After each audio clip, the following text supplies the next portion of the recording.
Hello friends, मैं आपके लिए बहुत ही रोचक कहानी लेकर आई हूँ।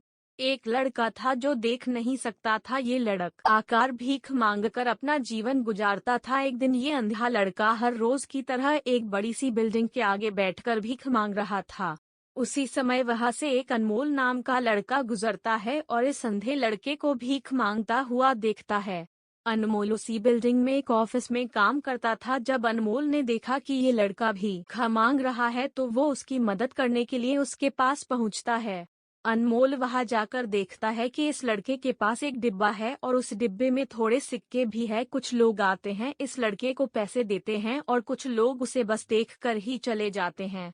अनमोल ने ये भी देखा कि इस लड़के के पीछे एक बोर्ड लगा हुआ था जिस पर लिखा था कि मैं एक अंधा लड़का हूँ, मेरी मदद कीजिए। ये सब देखकर अनमोल अब ये सोचने लगा कि इस दुनिया में भी बड़े कमाल के लोग हैं। जिसे मदद की जरूरत है उसे कोई नहीं करता है। उस बोर्ड पर जो लिखा था उसे वो मिटा देता है और उसकी जगह पर और कुछ लिख देता है। अब अनमोल कुछ पैसे उस डिब्बे में रखता है और ऑफिस की ओर बढ़ता है।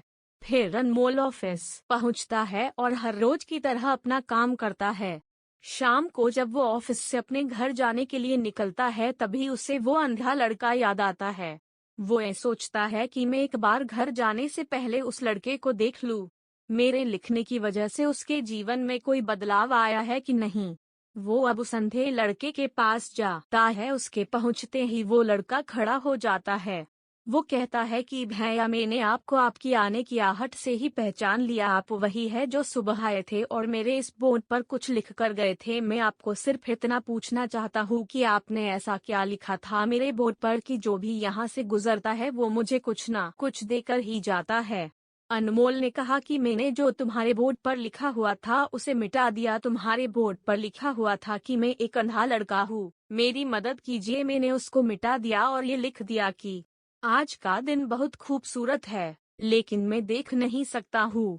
हम ये बड़ी आसानी से समझ सकते हैं कि पहले जो लिखा था और बाद में अनमोल ने जो लिखा उसमें काफी अंतर था।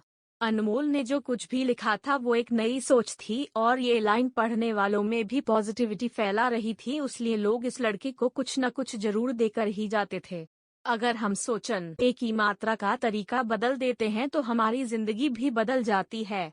अगर आपको हमारी स्टोरी अच्छी लगी हो तो अपने दोस्तों के साथ भी शेयर कीजिए और कमेंट में जरूर बताइए कि कैसी लगी हमारी स्टोरी।